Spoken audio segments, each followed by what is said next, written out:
So the internet is abuzz now, with people making jokes and stereotypical accusations that the Romanian government is stealing from Andrew Tate, because apparently more than 3.5 million pounds worth of luxury items have been seized from him by the authorities. And people are legitimately asking, why is this happening? What does it have to do with the actual case? And it's good that you're asking, because as a Romanian, I can tell you what is going on. Now, the goods are not being stolen from him. They are just being seized until the trial, and I'll explain the circumstances when this can happen. So the most common cases when the authorities can seize a person's belongings and items, the first one and the most common is when it's evidence. So they can take away your computer, they can take away your smartphone, they can take away stuff that they believe can serve as evidence into tying you to a crime. And of course, after they download what's on the laptop, after they download what's on the smartphone, you get your goods back, so they don't take them away forever. The second case is, and I believe this is what's happening here, when they believe that you are being sued and you're going to own damages, but they also believe that you're going to try your best not to pay. So, for example, let's say that I happen to own a lot of luxury cars, and I'm getting sued for committing a crime.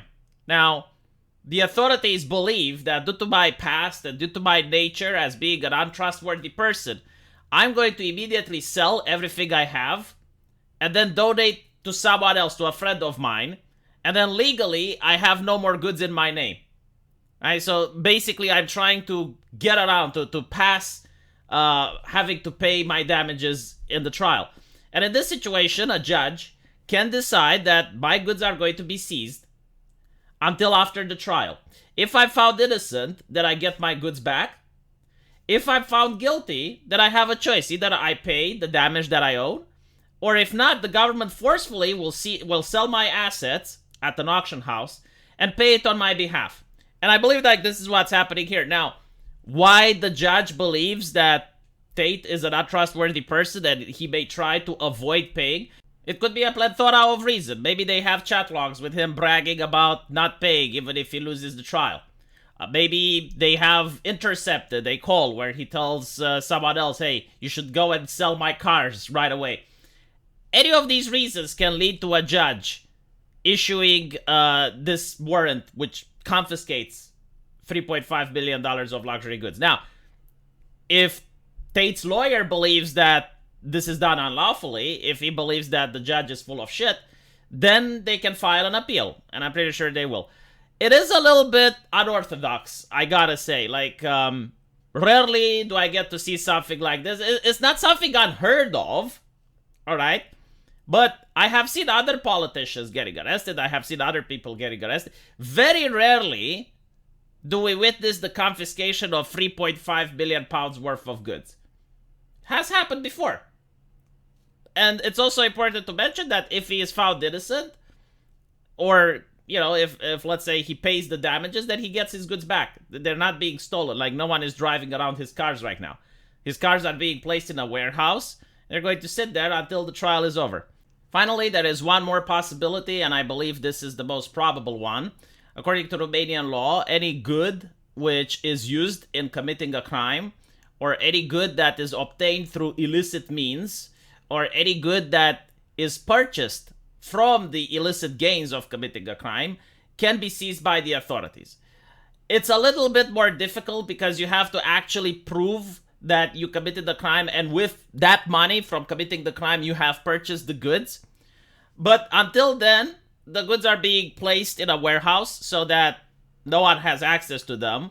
And then it's decided, all right, well, has the criminal activity produced enough wealth, and was the money from that criminal activity used to purchase these goods?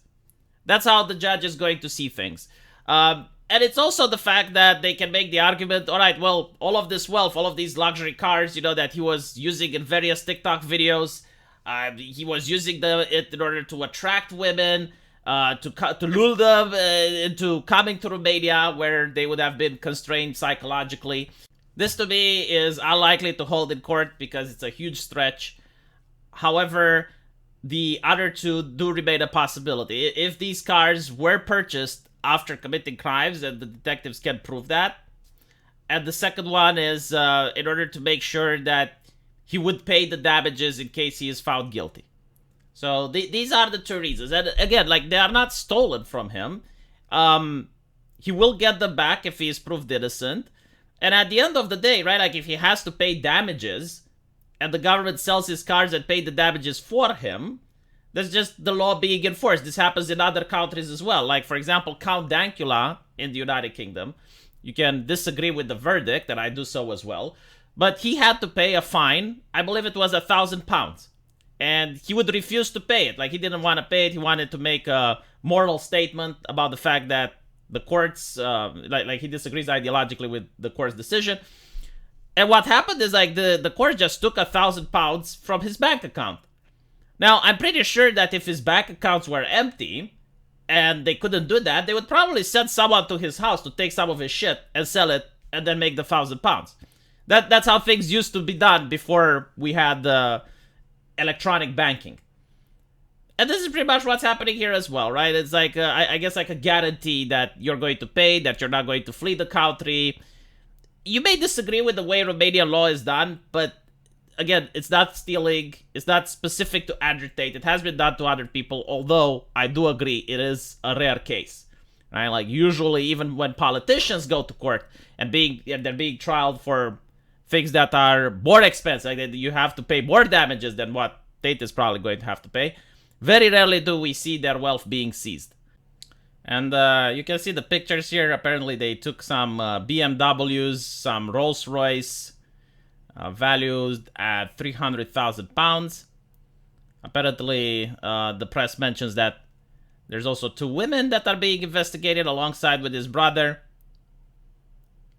His Twitter account was recently restored last year. I really hate the fact that they keep mentioning Greta Thunberg. I mean, this is so coincidental. It's like me getting into a fight with a subscriber of mine, and the subscriber of mine say, "Oh, curse you, V." And literally the same day, I get in trouble with the authorities. And now everyone is talking about the subscriber of mine. Oh, look, see? He got the best of V. Oh, he owed him, didn't he? It's like, yeah, I mean, sure, I guess it's funny if you put it like that, but is it really news reporting? Is it really journalistic investigation to believe in these levels of superstitions that have been clearly debunked by now? I mean, the authorities were doing this for 9 months, unless you can prove that Greta Thunberg had a time machine and went back in time in order to rig the investigation, then I don't think she really had anything to do with this, right? But that's just me. Let me know what you guys think, and as usual, I will find you in the comment section. Take care.